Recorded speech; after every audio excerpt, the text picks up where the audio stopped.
C'est un immense plaisir de venir intervenir dans ce cadre, de constater que Baruch Hashem, des gens qui ont quitté la France se retrouvent en Eretz Israël, à Yerushalayim et à Kodesh, pour une vraie aliyah. La aliyah prend tout son sens lorsqu'on exploite la sainteté d'Eretz Israël, et pas uniquement le beau soleil. Baruch Hashem, on a profité également d'un jour de bracha de pluie, de voir que Kadosh Baruch Hu répond au tfilot. On attendait impatiemment cette pluie de bracha, mais c'est une terre dans laquelle on retrouve tellement de qualités, et chacun cherche ce qui l'intéresse. Et de voir que Baruch Hashem, il y a énormément de juifs qui sont venus de France, mais qui ont préparé leur aliyah. En tout cas, ils continuent leur évolution comme était leur objectif premier. Ça fait plaisir, ça donne chaud au cœur. Et donc, je remercie les Aharaïm, Rachel Kollel, Rav Moshe Aaron, pour m'avoir invité pour cette matinée. Toda Rabba. Alors, je voudrais partager avec vous une petite réflexion sur le Sefer Shemot qu'on va entamer ce Shabbat Be'ezrat Hashem. Sefer Shemot, selon Ramban, s'appelle Sefer HaGeoula. Sefer HaGeoula, en français également, c'est le livre de l'Exode. Parce qu'il nous raconte l'exil d'Israël, mais également la sortie d'Égypte, la délivrance, la rédemption. Sefer HaGeoula. Et pendant cette Géoula, il y a eu une longue opération qui a duré plus d'un an, près d'un an, c'est les Asara Makot. Chaque mois, pendant 10 mois, Moshe Rabbeinu allait voir Paro pour lui réclamer la libération du peuple juif. Après chaque avertissement, il recevait une plaie, les Asara Makot, suite auquel, après Makat Bechorot, Paro a lâché prise. Et Bnei Israël yotzim biyad rama, avec Kriyat Yamsouf, toute la Géoula est racontée en détail. Mais ce qu'on constate, c'est qu'à ce moment-là, Akadosh Baruch Hu a envoyé Moshe Rabbeinu avec son frère Aharon. Au début, Moshe Rabbeinu était missionné tout seul. Mais il va dire à Akadosh Baruch Hu, je ne peux pas m'exprimer verbalement, je suis bloqué. Anochi aral sefataim, lo ish devarim anochi. Je n'ai pas de facilité verbale. On le sait qu'il avait la langue lourde, les lèvres brûlées, parce qu'étant jeune, Paro l'avait mis au test pour savoir s'il était conscient au moment où il a retiré la couronne du roi. Et en prenant cette braise, et il s'était brûlé les lèvres, donc il était aral sefataim. Mais Akadosh Baruch Hu va lui dire, mi sampe la adam, o mi yasum ilem, o heresh, o pikeach, o iver. Ça veut dire qu'Akadosh Baruch Hu pouvait lui accorder le pouvoir verbal sans aucun problème. Mais tout de même, il va lui associer Aharon. Et à propos de Aharon, il est écrit, il y a 2 psukim. Il y a un pasuk qui dit Hu Moshe ve Aharon, dans le Perek Vav, pasuk Kaf Vav, Hu Aharon ou Moshe, Asher Amar Asher Lahem, Hotzi'u et Bnei Israël me'eretz Mitzrayim al tziv'otam. Hem hamdaberim el Paro melech Mitzrayim leotzi et Bnei Israël mi Mitzrayim, Hu Moshe ve Aharon. Donc, un premier pasuk, il est écrit Hu Aharon ou Moshe, c'est Aharon et Moshe. Et ensuite, Hem hamedabrim, c'est eux qui vont transmettre le message divin au Pharaon. Hu Moshe ve Aharon. c'est Moshe et Aharon. Alors une fois Aharon et Moshe, une fois Moshe et Aharon. Rachid expliquait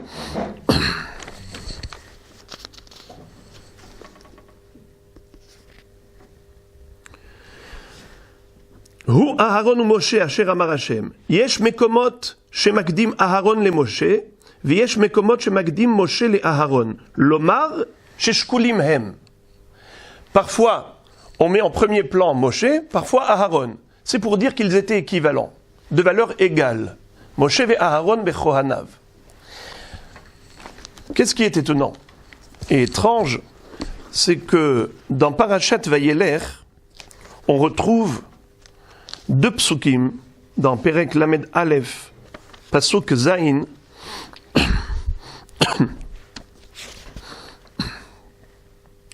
Au moment où Moshe Rabbeinu quitte ce monde, Vaikra Moshe liyoshua, Vayomer elav le'ene kol Israël, Hazak ve'ematz, ki ata tavo et ha'am hazeh el ha'aretz, asher nishba Hashem la'avotam, latet lahem ve'ata tanchilena otam. Sois courageux, fort, parce que tu vas aller avec ce peuple en Eretz Israël et tu vas la conquérir, tu vas la faire hériter. Dans le Pasuk Kaf Gimel de ce même Perek, on retrouve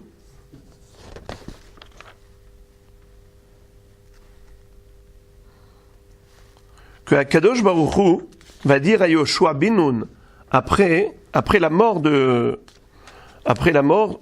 Moshe Rabbeinu, Vaitzav et Yoshua bin Nun vayomer, Hazak ve'ematz, ki ata tavi et bnei Israël el haaretz, asher nishba'ti lahem, ve'anochi ehyeh imach. Rashi fait remarquer la différence dans la formulation. Quand Moshe Rabbeinu s'adresse à Yoshua bin Nun, il lui dit Ata tavo et ha'am. Akadosh Baruch Hu va lui dire Ata tavi et ha'am. Ça veut dire est-ce que tu vas aller avec le peuple ou bien est-ce que c'est toi qui vas amener le peuple en Eretz Israël? Rashi explique la différence.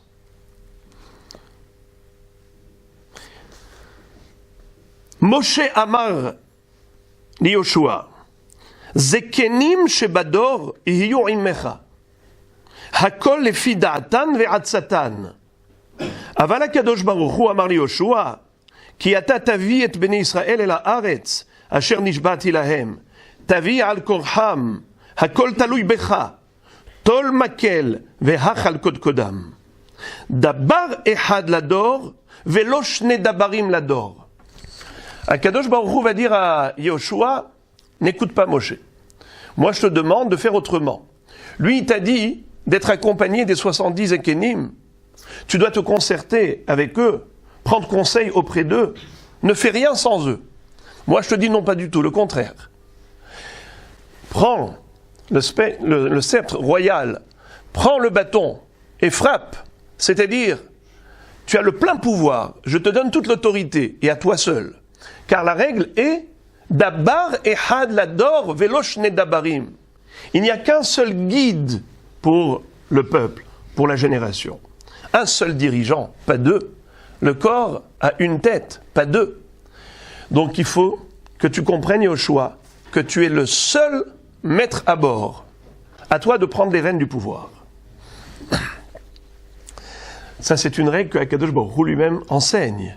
De ce fait, a priori, Hachem n'aurait pas dû envoyer Moshe ve Aharon bechohanav. Il aurait dû envoyer Moshe Rabbeinu tout seul et lui dire non. Dabar ehad lador velosh ne dabarim.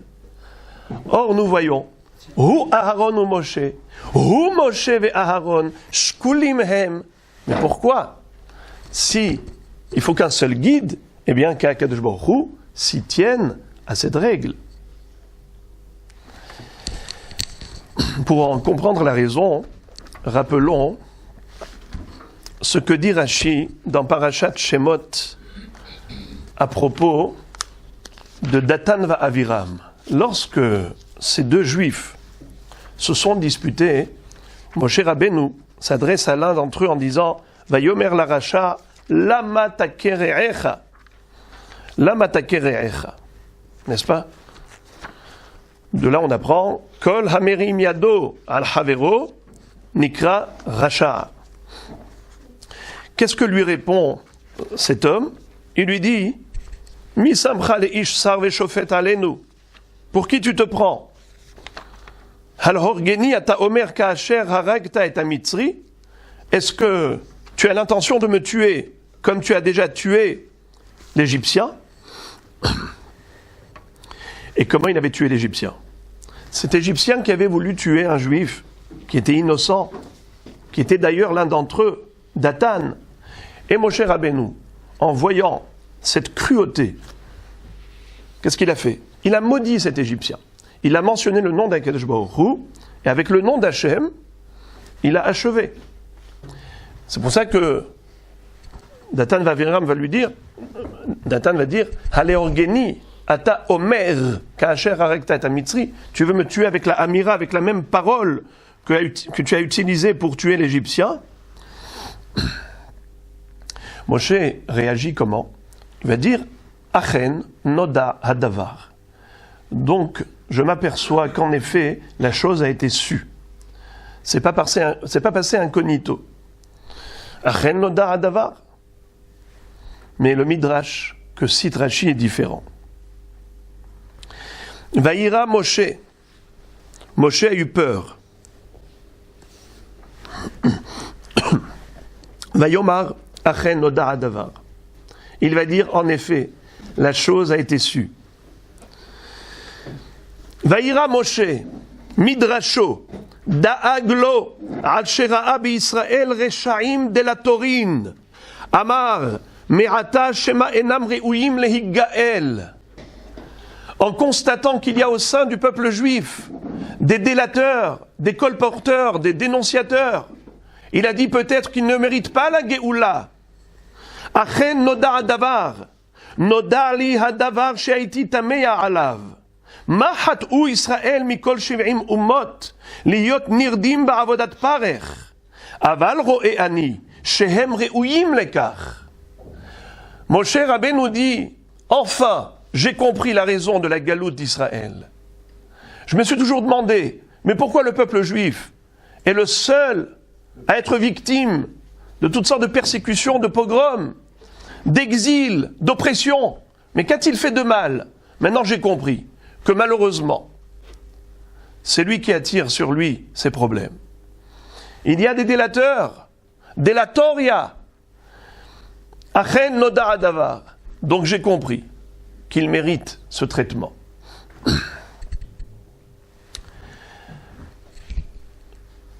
À partir de quand ça a commencé? Ça a commencé depuis l'histoire de Yosef et ses frères. Comment est-ce qu'on est arrivé en Égypte? Comment la galoute a commencé? Nos maîtres vont dire que Behemet, Ra'ouy haya Yaakov avinu lered le Mitzrayim beshalshelaot shel barzel, ela sheschuto garmalo. Akadosh Baruch Hu avait déjà prédit à Avraham Avinu, Ger yezaracha be'eretz lo lahem va'avadum ve'inu otam 400 shana ve'gam et hagoy asher ya'avodu dan anochi ve'acharechen yetz'u bechush gadol. Hachem avait déjà annoncé à Avraham Avinu l'exil, l'esclavage, l'oppression. Mais comment concrètement ça s'est réalisé? La Gemara dans Masechet Shabbat nous dit Le'olam al yeshane Adam beno ben abanim. L'homme ne doit jamais faire de différence, de distinguo entre frères, entre enfants. Chez Bishvil Mishkal, Shneslaim Melat, chez Osif Yaakov li Yosef, Nidgalgel Hadavar, Viyardu Avotenu Mitzraïma. Pour une petite tunique, Ketonet Passim, un poids de laine qui a été la preuve d'affection particulière que portait Yaakov envers Yosef, eh bien, ça a suscité la jalousie et la haine des frères qui ont cherché à s'en débarrasser, ils l'ont vendu comme esclave, et on s'est retrouvés finalement tous en Égypte. Chachamim disent que cela est comparable à une vache et son petit veau. Lorsqu'on veut traîner la vache aux abattoirs, et elle refuse, elle s'obstine, qu'est-ce qu'on fait? On prend le petit veau et on le fait marcher devant sa mère. Et elle le suit tout gentiment. Qu'est-ce que fait Akadosh Baruch Hu? il ne va pas envoyer Yaakov en exil avec des chaînes de fer, avec des menottes. Bien qu'il avait déjà annoncé à Abraham, Guerrier Zaracha.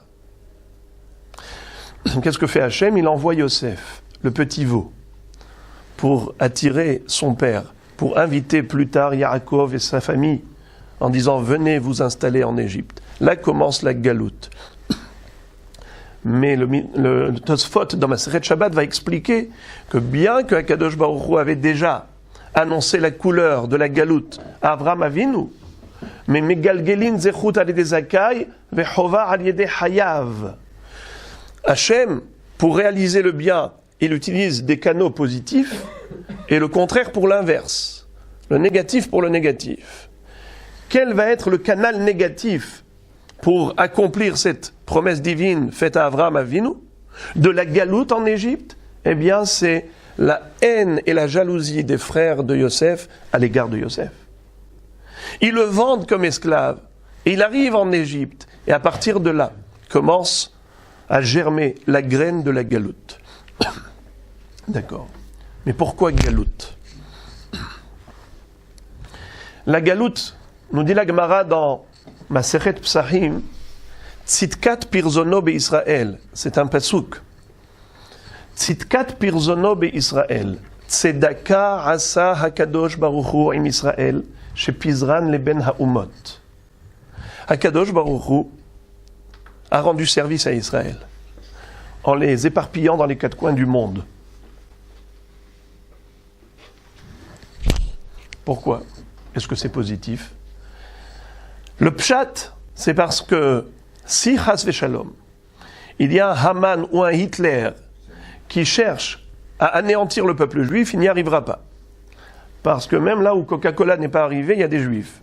Ça veut dire qu'ils sont dispersés dans les quatre coins du monde et il n'arrivera jamais à mettre la main sur tous les juifs du monde. Donc, Am Israël a l'assurance et la garantie de sa pérennité, puisqu'il se trouve partout, Baruch Hashem, donc il ne pourra jamais y arriver. Tzedaka asa hakadosh baruch hu im Israël shepizran leben ha'umot. Mais il y a une autre explication. C'est que si on est arrivé en galoute à cause d'un problème de fratrie, parce que la fraternité n'était pas au beau fixe, parce que les frères étaient jaloux de Yosef, parce qu'il y a eu sinat chinam, eh bien, la galoute a pour faculté de guérir ce microbe de la haine gratuite. Ah, letzara ivaled. Le malheur commun crée une nouvelle fraternité. Lorsqu'on a tous un problème qui nous concerne, eh bien, on va tous œuvrer la main dans la main pour se débarrasser de ce problème qui nous menace à tous. Deux frères qui peuvent se disputer dans le cadre du foyer familial, mais lorsqu'ils sont à l'extérieur, ne touche pas à mon frère. Ça veut dire qu'à ce moment-là, du coup, la fraternité se développe. C'est l'effet de la galoute. On peut se retrouver tous ici, en Eretz Israël, on est bien Baruch Hashem. On peut voir un juif et rester indifférent. En Chutz La'aretz, quand tu vois un juif, tu vois une kippa, ah, tu es tout content. Tu es en train de faire du ski en montagne, ah, j'ai vu un juif, j'ai vu une kippa. Il est en train de chercher des produits cachers. Il m'a demandé où est-ce qu'il y a Minyan. Ah, tu es tout content. Tu as vu un juif. Ah, tu as retrouvé ton frère. Ah, letzara ivaled. Ça, c'est l'effet de la galoute. La galoute entraîne la refoua de la sinat chinam. Le Ben Ishai nous dit un hidouche extraordinaire à propos de Karpas et Maror Beharoset. Halayla hazeh anu matbilim shete pe'amim. Les deux trempages. On sait à quoi, quelle est la raison pour laquelle Chachamim ont institué cette halakha de ces deux trempages dans le Seder de Pessah. Mais le Ben Ishai donne une explication très belle.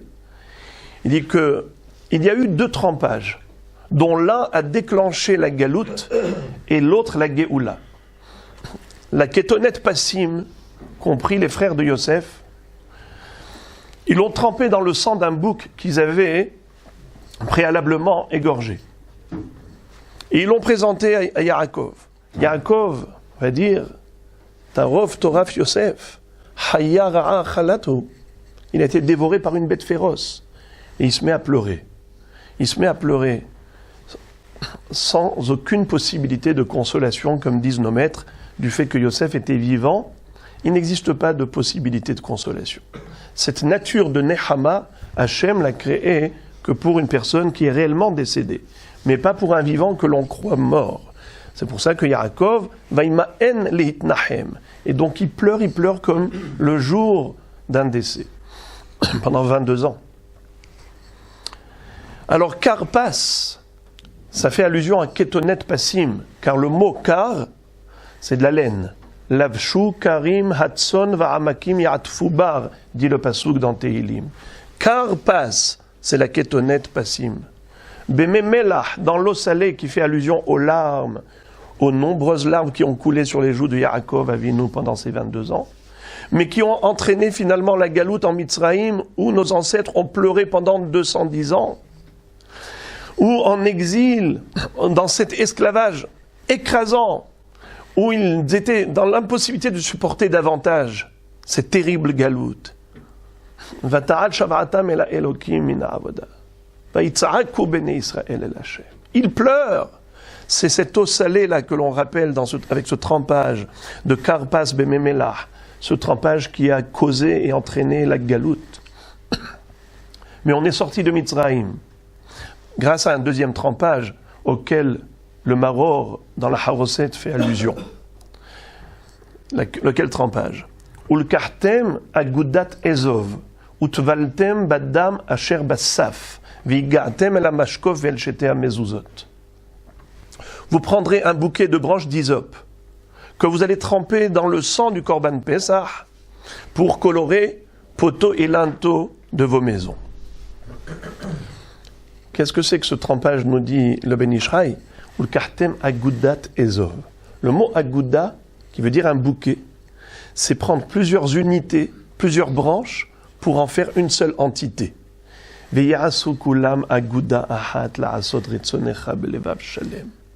Ça vient nous faire prendre conscience de la nécessité de s'unir et pas uniquement de se réunir.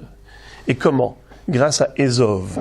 Ezov, la branche d'hysope, c'est un petit buisson qui nous rappelle ce que fait le Metzora. Le Metzora, le jour de sa purification, il devait apporter 4 éléments. 2 petits oiseaux, une branche de cèdre, d'hysope, et un tissu rouge écarlate qui était teint, vetolaat shani. Aetz erez, ve'ezov, vetolaat shani, ou shtet siporim. Chachamim disent pourquoi ces 4 éléments? Eh bien, s'il a dit du Lachon Hara, c'est qu'il n'a pas arrêté de piailler comme des oiseaux. Et pourquoi il s'est permis de critiquer autrui? Parce qu'il s'est cru supérieur aux autres. C'est la Ga'ava, il s'est cru grand comme le cèdre.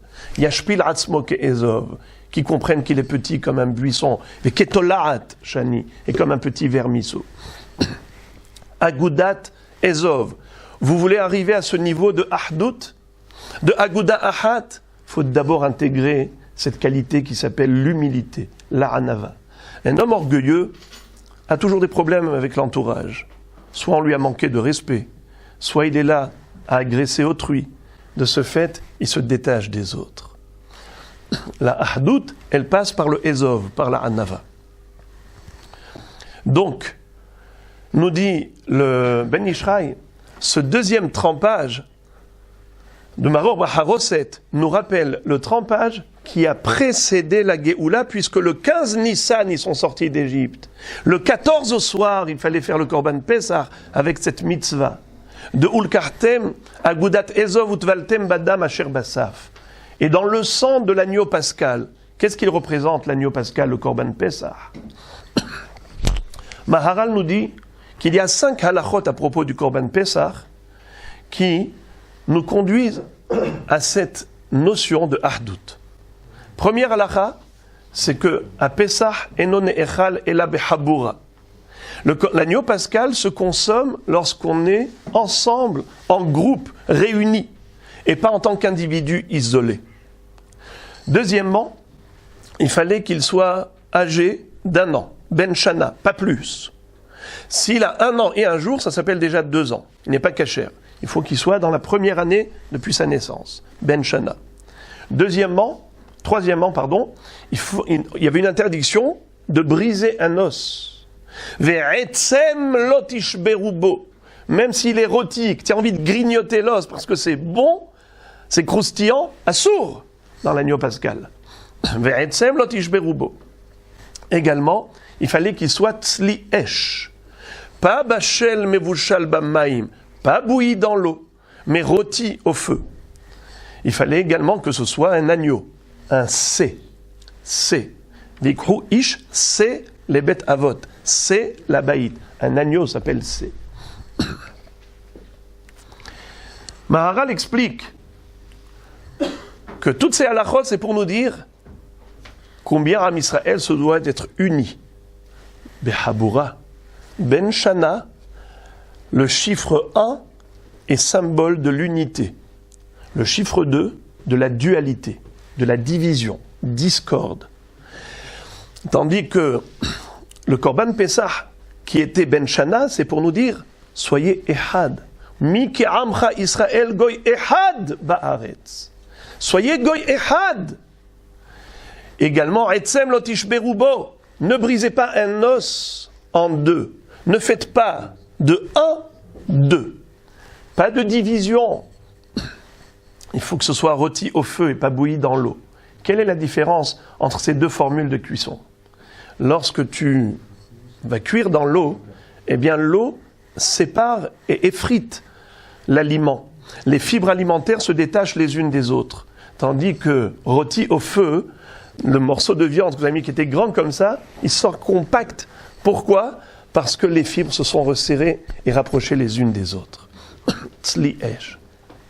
C'est un agneau. L'agneau est très particulier. Généralement, lorsqu'on frappe quelqu'un, bien que tout le corps, évidemment, ressent la douleur, mais la douleur, elle se concentre localement, dans le membre qui a été frappé. C'est pareil pour tous les êtres vivants. Mais l'agneau, il tremble entièrement de tous ses membres quand il reçoit un coup. Comme si le coup avait atteint tous les membres à la fois. Am Israël est qualifié de Pezura Israël, un troupeau d'agneaux. Pezura Israël, dit le passouk dans Yirmiya. C'est un peuple de qui est éparpillé, comme un troupeau d'agneaux qui est éparpillé.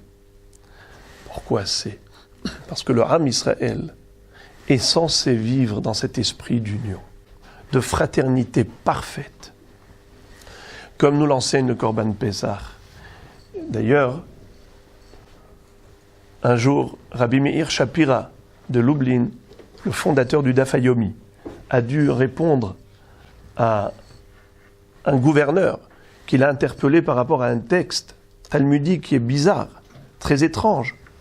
Il est écrit que, selon Rabbi Shimon Bar Yochai, le goy n'est pas métamé be'ohel. Normalement, lorsqu'on touche un mort, on devient tamé. C'est pareil pour un goy. Si on touche un goy mort, on devient tamé.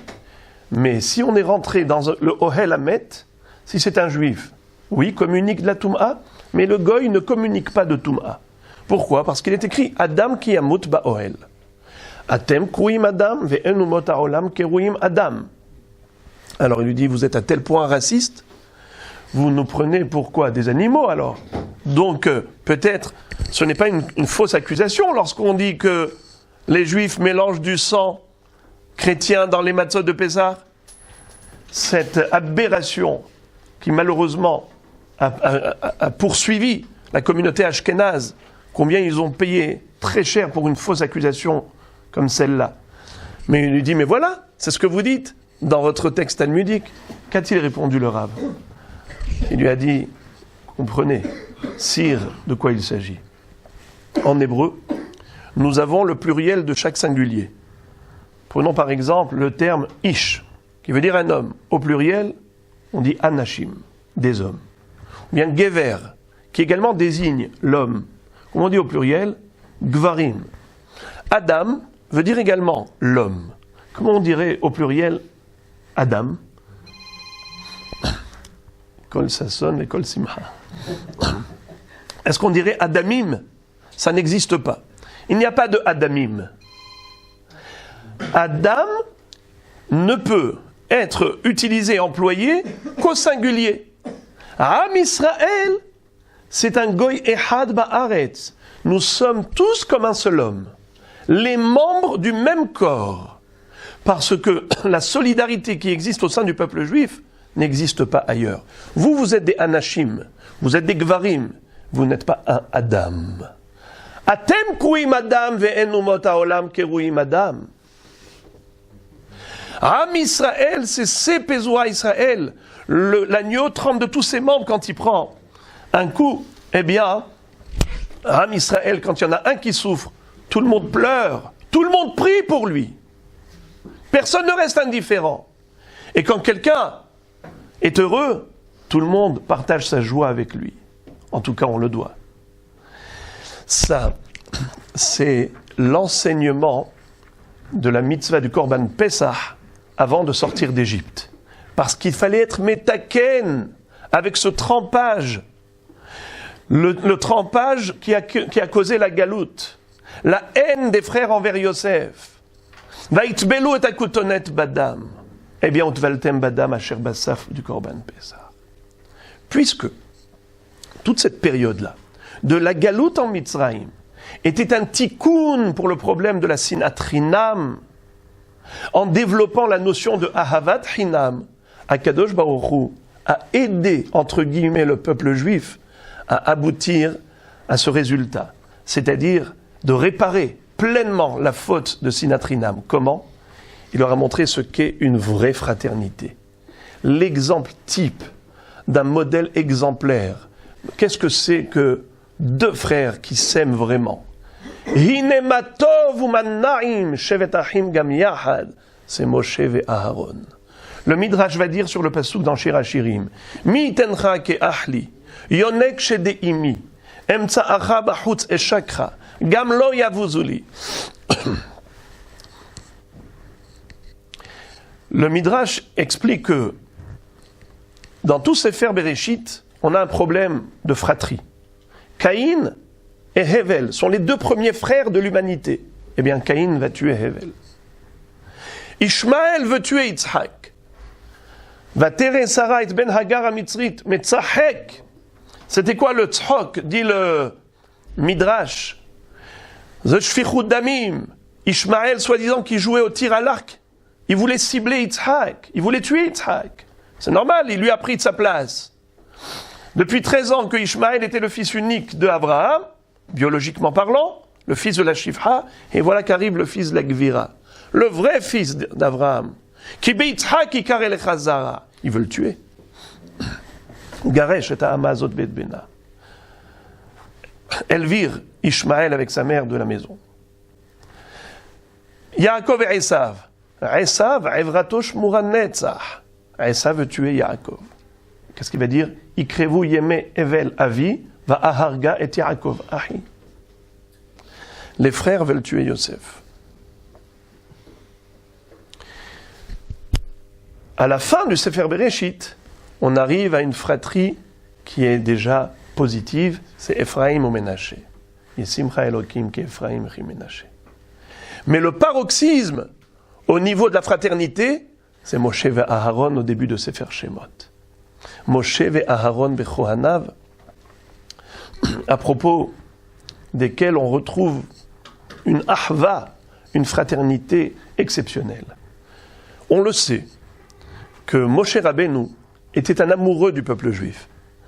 Vayetze el Ehav, vayar besivlotam. Il s'appelle le berger fidèle d'Israël, Ra'ya Mehemna. Quand il souffrait dans cette galoute, dans ces corvées, il va sortir de son palais royal où il a grandi, il a été élevé comme un prince, et il sort de sa sérénité, de sa tranquillité pour aller partager la souffrance de ses frères. Vayar besivlotam dirachi, Natan libo ve'enav lihiot metzer imahem.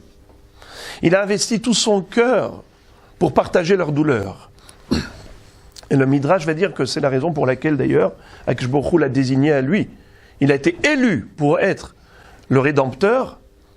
Vayar Hashem qui sar lirot. Au moment de la révélation, dans le buisson ardent, dans le Séné, Dieu a vu que Moshe sar lirot. Il y a plusieurs explications. Sar, ça veut dire qu'il a dévié du chemin sur lequel il se trouvait.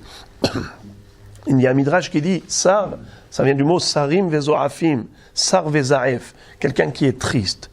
Moshe était triste, il était préoccupé constamment par cette souffrance d'Israël. Hachem dit, tu souffres pour mes enfants, eh bien c'est toi que je vais élire pour devenir le berger fidèle de mon troupeau. Voilà pourquoi il a été choisi, Moshe Rabbeinu Ra'aya Me'emna. Quand il les voyait souffrir, il leur disait, Mi ten muti tahtechem, j'aurais préféré mourir plutôt que de vous voir souffrir.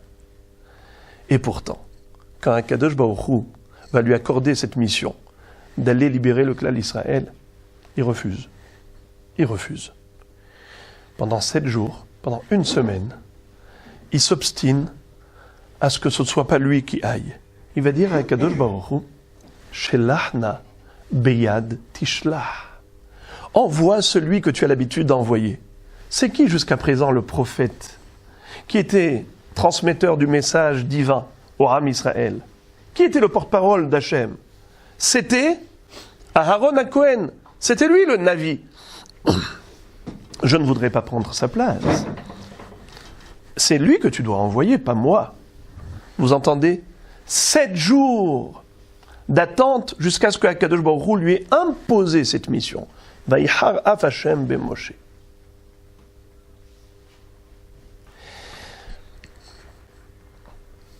Pourquoi? Parce qu'il ne voulait pas froisser la sensibilité de son frère Aharon. Et Aharon, Akadosh Baruch Hu lui dit, Hachem répond à Moshe et lui dit non, ne t'inquiète pas. Aharon, non seulement qu'il ne sera pas jaloux de toi, il ne sera pas vexé du fait que tu aies empiété dans son domaine, mais bien au contraire. Vera'acha vesamach belibo. En te voyant, il va se réjouir dans son cœur. Loin de lui cette jalousie. Au contraire, et va dire le Midrash, Rashi le cite, Halev shesamach bigdulat ahiv, hu isa hoshen ve'efod. Le cœur qui a été capable de se réjouir en voyant son frère grandir et prendre même sa place, méritera de porter le pectoral. Le Rav Chaim Shmulevitz Zatzal pose la question, il dit, mais pourquoi spécialement cette récompense du Hoshen ve'efod? Il répond très joliment. Il dit, rappelez-vous de cet épisode à l'époque de Shmuel Navi. Shmuel avait une maman qui s'appelait Hana. Elle allait au Mishkan Shilo pour prier, pour épancher son cœur. Elle suppliait Hachem de lui donner le fruit des entrailles. Mais elle priait en murmurant. Sfateha naot vekola lo ishamea. Vayachshevea Eli le shikora. Eli l'a pris pour une ivrogne. Comment est-ce qu'il a cru que c'était une ivrogne? Pourquoi? Eh bien, tout simplement, c'est que Eli était Kohen Gadol, et il portait sur son cœur le pectoral, le Hoshen.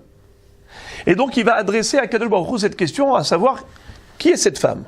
Il voit 4 lettres. Shin, Kaf, Resh, He. Shikora. Alors, il a dit, voilà, Vayachshevea Eli les Shikora. Et il lui adresse le reproche en disant, mais c'est pas joli pour une femme d'être alcoolique. Ad matai tishtakarin. Elle lui dit, Lo Adoni, non mon maître. Ki isha keshat ruach hanochi. Je suis une femme malheureuse de cette longue stérilité dont je souffre. Et donc je ne suis pas Shikora. Je suis Keshera, Kesara. Comme Sarah qui aussi a dû prier Hachem pendant des décennies jusqu'à ce qu'elle ait eu son fils, sa progéniture, Yitzhak, moi aussi. Je prie depuis fort longtemps. Mais je suis une femme Keshera. Lo Adoni, non mon maître, Lo Adon Ata Bedavarze. Tu n'es pas maître en la matière du décryptage du message divin. Tu as vu des lettres, tu portes un pectoral, mais tu n'as pas compris. Pourquoi? Parce que il fallait un cœur débordant d'amour d'Israël pour ressentir la sensibilité d'autrui. Aaron à Cohen, c'était Ohev Shalom, Rodev Shalom, Ohev et Abiriot ou Mekarvan la Torah. Halev shesamach bigdulat achiv, hu yisa hoshen ve'efod. Un cœur qui est capable de se réjouir pour la réussite d'autrui. Il est plus facile de partager la douleur d'autrui que son bonheur. Imaginons votre voisin a gagné à la loterie, il est devenu multimillionnaire. C'est un peu plus difficile à s'en réjouir que si vous avez entendu qu'une personne aux États-Unis a gagné. Quelqu'un que vous ne connaissez pas, eh bien bon, bracha pour lui, Mazal Tov. Mais ton voisin, c'est un peu plus dur. Halev, shesamah, bigdulat, ahiv. Lui va comprendre quand Akadosh Baruch Hu lui envoie des messages et qu'il lui écrit Shin Kaf Resh He, c'est Keshera, Kesara. C'est pas une Shikora. C'est une femme qui souffre, qui n'a pas d'enfant. Combien Moshe Rabbeinu aimait Aharon. Le pasuk Hine matov u'manaim shebetachim gam yachad kashemen hatov ala rosh sheyored ala zakan zekan Aharon sheyored al pi midotav. Nos maîtres vont dire que ce pasuk s'applique au jour de l'intronisation de Aharon en tant que Kohen Gadol. Moshe Rabbeinu avait pris cette cruche d'huile d'onction qui va verser sur la tête de Aharon et qui va dégouliner sur la barbe de Aharon. Yored ala zakan, zekan Aharon. Pourquoi cette répétition? Zakan, zakan. 2 fois le mot barbe. Pour dire Yored al zkano shel Aharon, kizkano shel Moshe. Moshe Rabbeinu avait l'impression que cette huile d'onction sacrée qu'il avait versée sur la tête de Aharon, c'était en fait sur lui, c'est sur sa barbe que ça coulait. Il avait l'impression que c'était lui qui était intronisé. Tellement il aimait son frère. Aaron aimait Moshe, Moshe aimait Aaron comme lui-même. À tel point que Rav Chaim Shmulevitz Zatzal va dire quelque chose de fabuleux. On retrouve dans Rashi une mahloket entre 2 Tanaïm, Rabbi Yoshua ben Korcha et Rabbi Yossi, à propos du pasuk Vayihar af Hashem bemoshe. Après 7 jours de refus, Akadosh Baruch Hu se met en colère. Rabbi Yoshua ben Korcha va dire qu'à chaque fois qu'on retrouve ce terme dans la Torah, de Vehara af Hashem, que la colère divine s'est enflammée, il y a forcément des séquelles. Il y a forcément une trace, une punition, une sanction qui suit. À l'exception de cette fois-ci, où on ne retrouve pas de punition à l'égard de Moshe Rabbeinu. Mais Rabbi Yossi va dire, là également, Moshe Rabbeinu en a pris pour son compte. Qu'est-ce qui s'est passé? Normalement, Moshe Rabbeinu devait être également Kohen Gadol, mais il a perdu ce privilège. Pourquoi? Parce qu'il a refusé d'y aller immédiatement quand Hachem lui a demandé. Il a attendu 7 jours. Halo Aharon achicha halevi. Normalement, c'est Aharon qui aurait dû être Lévi, et toi, Kohen Gadol. Mais maintenant, ce sera le contraire. Inversion des rôles. Toi, tu seras Lévi, et Aharon sera Kohen Gadol. Baruch ata Adonai Eloheinu melech haolam she'kol nihya bidvaro. Amen.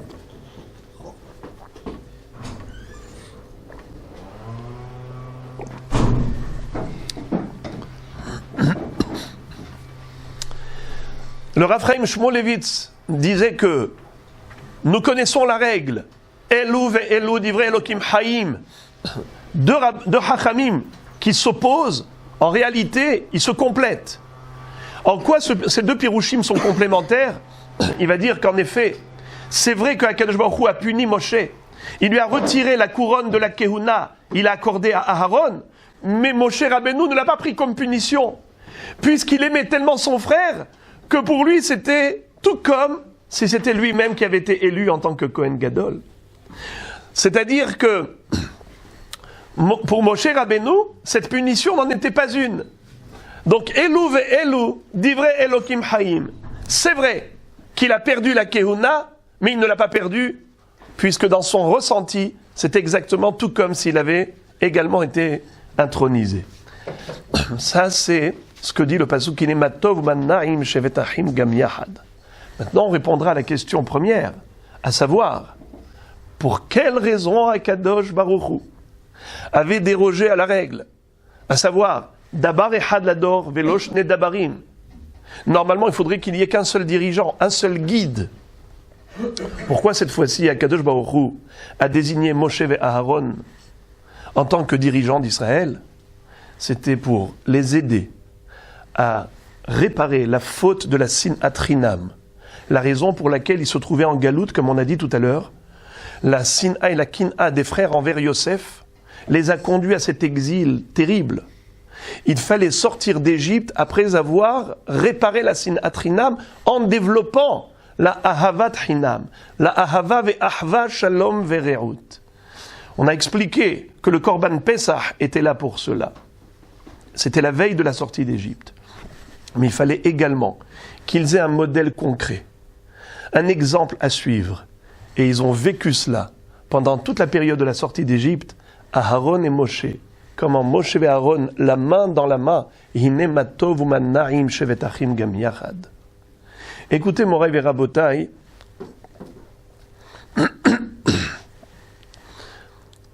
un pirouche extraordinaire du Rama de Pano à propos du Hesped qu'a fait David pour Jonathan. Lorsque Jonathan, le fils de Shaoul, est tombé en guerre, David Amelech va lui faire un Hesped. Il va dire Tsar li alecha ahi, na'am tali me'od, nifle'ata ahavat chali, me ahavat nashim. Oh, combien tu m'as aimé, mon frère, plus que l'amour des femmes. Pourquoi est-ce qu'il parle de l'amour des femmes? Le Rama de Pano, un Mekoubal d'Italie, va dire qu'en fait, David Amelech va dire que Jonathan a fait preuve d'une grandeur d'âme incompréhensible, qui dépasse l'entendement humain. Jonathan était le fils biologique de Shaoul. Il était normalement le digne héritier du trône d'Israël. Et il savait pertinemment que David Amelech allait lui prendre la place. Non seulement qu'il ne l'a pas jalousé, il ne lui en a pas voulu. Au contraire, il a tout fait pour le protéger, le préserver. Il l'a comblé de son affection. Ezoi ahava she'ena teluya badavar zo ahava David v'Yonatan, nous dit la Mishnah dans Pirkei Avot. Quel est l'exemple type d'un amour désintéressé? Eh bien, c'est ahavat David v'Yonatan. Comment? D'où Jonathan tu as puisé ses forces? Mais ahavat nashim, de l'amour des femmes. Lesquelles femmes? Rachel et Léa. Rachel et Léa. Rachel va tout donner à sa sœur. Rachel, lorsqu'elle a été retirée de sous la choupa par son père Lavan, et qu'elle voit sa sœur prendre sa place, au lieu de tirer la sonnette d'alarme, elle lui communique le code secret. Elle lui transmet les simanim. À ce moment-là, il aurait pu juste se taire et laisser Yaakov agir, réagir. Il se serait tout de suite rendu compte que ce n'est pas Rachel, que c'est Léa. Et tout de même, elle n'a pas voulu que sa sœur soit humiliée. Et pourtant, elle ne savait pas que Yaakov Avinu allait travailler 7 années supplémentaires pour l'épouser à elle également. Elle était prête à sacrifier tout son bonheur pour l'éternité, au profit de sa sœur. Et c'est grâce à cela qu'elle obtiendra gain de cause auprès d'Akadosh Baruch Hu.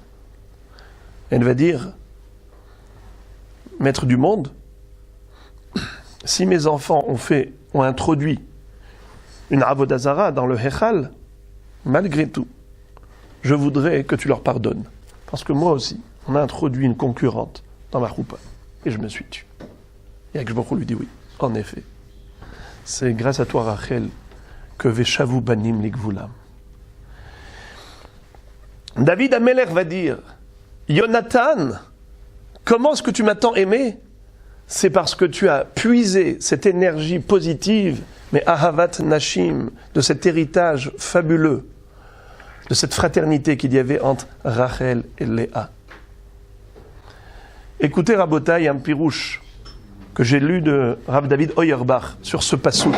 Hine matov manaim shevet achim gam yachad. C'est un psaume qui parle de 3 sujets et on ne comprend pas le rapport, le fil conducteur. Shira ma'alot hine matov manaim shevet achim gam yachad kashemen atov al harosh yored al azakan zekan aron sheyored al pi midotav ketal hermon sheyored al hareret Sion ki sham tziva Hashem et abracha hayim ad haolam. Au début, on parle de fraternité, après on parle de kehuna et on parle ensuite de la rosée. Mais quel rapport entre ces 3 sujets? Le Rav explique ainsi. Il dit qu'il y a en général une règle. Tout travail mérite salaire et tout salaire mérite travail. Il n'y a rien de gratuit. Toute qualité doit être méritée.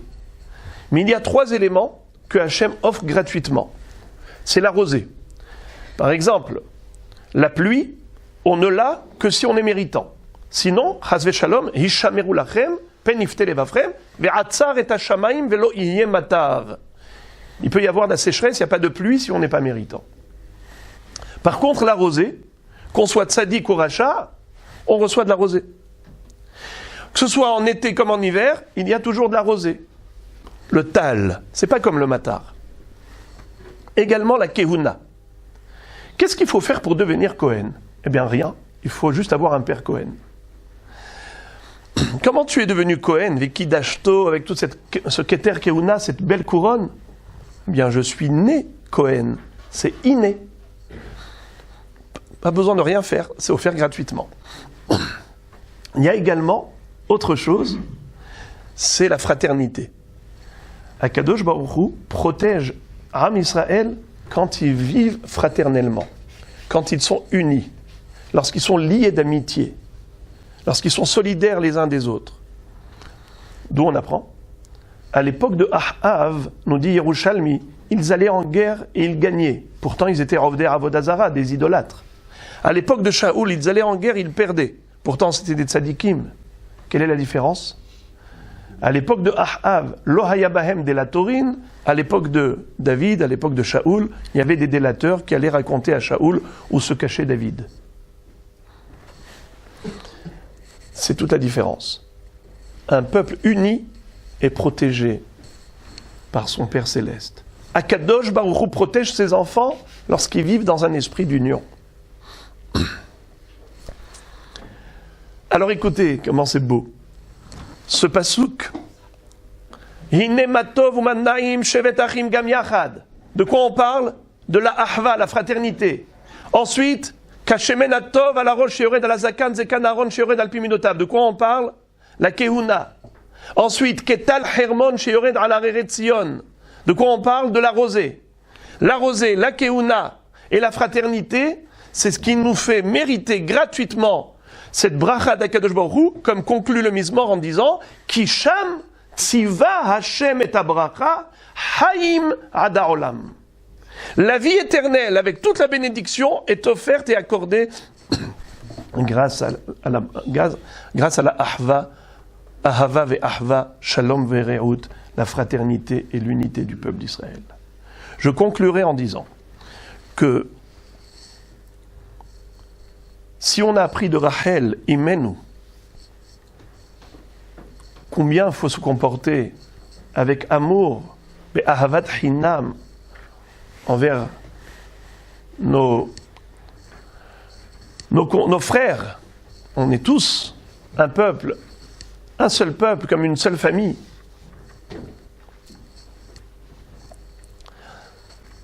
Il faut savoir aussi que le Limud HaTorah, c'est une dimension qu'il faut développer en cette période. Avant la Géoula, pour mériter la Géoula, il faut développer cette double dimension. D'un côté, Ahdut, Ben Adam la Havero, et d'autre part, Limud HaTorah, qui nous stimule à pratiquer toutes les mitzvot que Akadosh Baruch Hu nous a demandé de pratiquer. C'est-à-dire, dit le Malbim, qu'au moment où Rachel est arrivée avec son troupeau, et Yaakov Avinu était arrivé à Haran juste à ce moment-là, et il s'adresse au berger en disant « La journée est encore longue, pourquoi vous êtes arrêtés de travailler ?»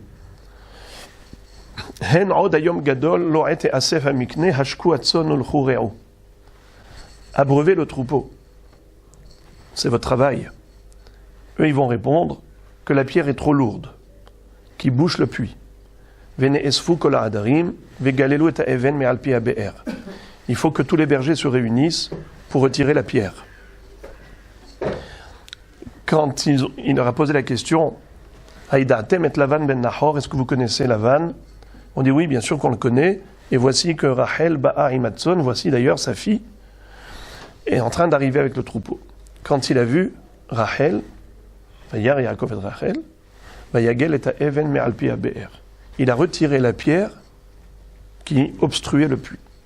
Et Rachid de dire, comme quelqu'un qui retire un bouchon du goulot d'une bouteille. C'était quoi cette force?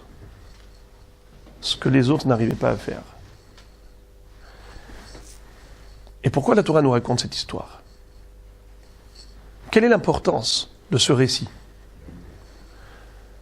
Le Malbim donne un pirouche qui nous renvoie à ce que dit le Ramban. Ramban, dans Parashat Toldot, se pose la question, pourquoi la Torah nous a raconté que Yitzhak avait creusé 3 puits? Le premier a été bouché, il l'a appelé Esek, qui est Askur Imo. Le deuxième qu'il a creusé, les Pélishtim l'ont à nouveau bouché, il l'a appelé Sitna. Et le troisième, pour lequel ils l'ont laissé tranquille, il va l'intituler Rehovot, qui ata irchiv Hashem lanu uparinu ba'aretz. Il l'a appelé largesse, qui veut dire maintenant, Dieu nous a accordé la tranquillité, la paix, et nous allons pouvoir nous multiplier sur la terre. Pourquoi la Torah nous raconte tout cela? C'est vraiment important de nous raconter même ce détail de la vie de nos ancêtres. La Torah s'appelle Torah parce que c'est une hora'a, c'est un enseignement éternel. Ramban va nous dire que ces 3 puits correspondent aux 3 Beth Mikdash. Les 2 premiers Beth Mikdash ont été détruits. On le sait que le premier à cause des 3 avérotes très graves, Avodah Zara, Gilui Arayot, Shfichut Damim, l'idolâtrie, le crime et l'inceste. Deuxième Beth Mikdash à cause de Sinat Chinam, la haine gratuite. Le premier s'appelle Esek, Ita'aseku Imo. C'était un conflit avec Hachem. Le deuxième va s'appeler Sitna, on est mastine, on s'accuse mutuellement. Le troisième, c'est Rehovot. Le troisième arrive après 2 millénaires de galoute, mais après que la Sinatrinam aurait été corrigée. Comment? Eh bien, grâce à Rachel. Rachel, ba'a imatzon. Elle vient avec le troupeau. C'est qui le troupeau de Rachel? C'est le Ham Israël. Elle vient chez Akadosh Baruch Hu. Et elle plaide en faveur de ses enfants. Et elle obtient gain de cause. Et qu'est-ce que fait Yaakov? Il retire la pierre de sur le puits. Le Ramban explique que le Beth Mikdash s'appelait Be'er Maim Hayim et Hashem, un puits d'eau vive. Car de la même façon que l'eau, c'est vital pour l'être humain, Am Israël vit grâce à sa connexion avec Hashem. Le Kesher du Am Israël avec Akadosh Baruch Hu, c'est sa source de vie. C'est pour ça que, quand dans la Haftara on prie Rachem al Tzion ki hi bet hayenu. C'est notre cadre de vie. Parce que Akadosh Baruch Hu, qui résidait là-bas, est notre source de vie. Ki imecha mekor hayim beorecha nir et or. De ce fait, que représente la pierre qui est sur le puits? La pierre qui est sur le puits, en fait, nous disent nos maîtres que le Yetzer Hara porte 7 noms. La Gemara dans Souka, page 52, nous dit que le Yetzer Hara yeshlo sheva shemot. L'un des noms, c'est Even. Comme il est écrit, Vahasiroti et lev ha-even mi besarchem, venatati lachem lev basar. Je vais extirper votre cœur de pierre pour y transplanter à la place un cœur de chair, un cœur tendre. Le Yetzer Hara nous durcit le cœur comme de la pierre. Il nous rend insensibles, indifférents par rapport à nos devoirs envers Hachem et indifférents vis-à-vis d'autrui. Eh bien, ce cœur de pierre-là fait que malheureusement, le Beth Amikdash n'est pas reconstruit. L'eau du puits n'est pas accessible. Alors Yaakov Avinu, c'est lui qui va retirer la pierre. Quand? Lorsqu'il voit Rachel avec son troupeau. Rachel arrive avec la mida de Ahavat Hinam, avec cet amour gratuit qu'elle a développé envers Léa. Et Yaakov Avinu, il vient avec quel koach? Limud Torah. Yaakov Ishtam Yoshev Ohalim. On sait que Avraham a développé la mida de Chesed. Yitzhak, la mida de Avoda, puisqu'il était lui-même sacrifice, Akedat Yitzhak. Il s'est sacrifié pour Avodat Hashem, Avodat HaKorbanot. Aujourd'hui, c'est remplacé par la Tefila. Et Yaakov, c'est Ish HaTorah. Yaakov Ishtam Yoshev Ohalim. Yaakov, pendant 14 ans, il ne s'est pas allongé pour dormir. Yaakov Avinu s'investit pleinement dans l'étude de la Torah. Eh bien, grâce à lui, nous avons cette capacité à nous investir, nous également, dans l'étude de la Torah. Et c'est pour cela que Yaakov Avinu va prendre 5 fois la lettre Vav de Eliyahu. Hine anochi sholech lachem et Eliya han-navi, lifnei boyom Hashem hagadol ve'hanora. Eliya et pas Eliyahu. Parce que Yaakov Avinu est écrit 5 fois avec Vav. D'habitude, Yaakov c'est sans Vav. Mais Yaakov est écrit 5 fois avec Vav, nous dit Rashi à la fin de Bechukotai. Parce qu'il a pris un mashkon, il a pris un gage d'Eliyahu han-navi. Il lui a pris 5 fois le Vav. Il lui a dit, promets-moi que tu vas annoncer la Géoula à mes enfants. Je te prends ce gage, je te le rendrai après. Ce Vav. Pourquoi le Vav et pourquoi 5 fois? Mais Farshim m'explique que Vav, c'est Shisha Sidre Mishnah. Et Hamisha Humshe Torah. On a une Torah écrite et une Torah orale. La Torah écrite est composée de Hamisha Humshe Torah et Shisha Sidre Mishnah de la Torah orale. Yaakov Avinu dit à Eliyahu han-navi, je voudrais que tu m'assures que tu vas venir enseigner la Torah à mes enfants pour qu'ils puissent mériter la Géoula. Parce que le dernier pasouk de la dernière prophétie du dernier prophète qui s'appelle Malachi, Haggai Zechariah ou Malachi, qu'est-ce qui est écrit là-bas? Zichru Torat Moshe Avdi. Souvenez-vous de la Torah de Moshe mon serviteur. Hine anochi sholeach lachem et Eliya han-navi lifnei bo yom Hashem hagadol ve'hanora. Ve'eshiv lev avot al banim ve'lev banim al avotam pen avo ve'kiti ha'aretz herem. Je vous envoie Eliyahu han-navi avant le jour de la Géoula, de peur que j'arrive et que je détruise le monde. De quoi s'agit-il? Nous explique le Malbim que Am Israël méritera la Géoula Berahamim s'il est investi dans l'étude de la Torah. Zichru Torat Moshe Avdi.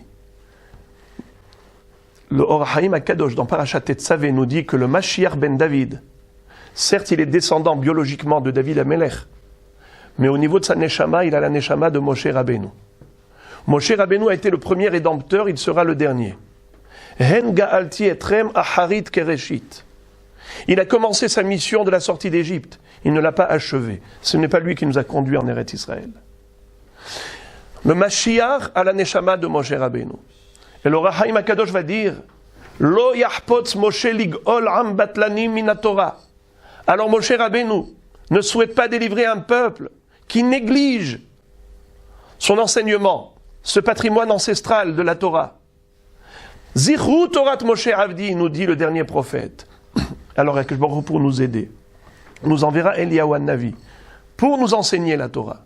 Si jamais on n'en est pas à ce niveau, avant l'arrivée du Mashiach, c'est-à-dire qui va remettre la connexion entre les générations, des générations entières qui se sont sacrifiées pour cette Torah. Si Hazve Shalom on la délaisse, qu'est-ce qui va se passer? Pen avo veiketi haaretz herem. Alors non seulement que la Géoula, la venue du Mashiach, n'est pas quelque chose de positif, ça peut être Hazve Shalom, s'avérer comme un moment terrible, tragique. Pen avo veiketi haaretz herem, parce qu'on n'est pas méritant. Alors qu'est-ce que fait Akadosh Baruch Hu? Il dit non. Zichru Torat Moshe Avdi, je vous enverrai Eliyahu han-navi pour que vous soyez au niveau de ce limud à Torah qui vous rend méritant d'une Géoula Berahamim, qui vous enseignera les Hamisha Humshe Torah, les Shisha Sidre Mishnah. C'est pour ça qu'on dit dans Motsai Shabbat, dans le pismon de Motsai Shabbat, Ish Tishbi, Ishtishbi al shemo nikra, tatzlichenu al yado batora, tashmi'enu mipiv besora tova bimhera. Vous vous souvenez de ce pismon? Eliyahu han-navi, Ishtishbi al shemo nikra. Tatzlichenu al yado batora. Envoie-le-nous pour qu'il vienne nous aider à évoluer dans la Torah. Afin que, Tashmi'enu mipiv besora tova, pour qu'il puisse nous annoncer la bonne nouvelle de la Géoula, Berahamim, que l'on soit méritant. Alors maintenant on aurait compris. Rachel arrive avec son troupeau. C'est-à-dire qu'elle dit à Kadosh Baruch Hu, moi j'ai développé la Ahavat Hinam, même si mes enfants sont tombés dans le piège de la Sinat Hinam, mais grâce à moi, ils vont pouvoir remonter la pente, réparer cette faute de haine gratuite. Et Yaakov Avinu, qui est l'homme de l'étude de la Torah, Yaakov Ishtam Yoshev Ohalim, les deux ensemble, ils retirent la pierre de sur le puits. Ils retirent ce Yetzer Hara, ce Satan qui nous a bloqués pendant toute la période de la Galoute. Et grâce au Limud HaTorah, et Ahavat Hinam, ensemble, que Akadosh Baruch Hu fasse que très bientôt nous puissions mériter ce moment attendu depuis des millénaires, la rédemption finale pour une Geoula Shlema bimhera biyamenu, amen ve amen.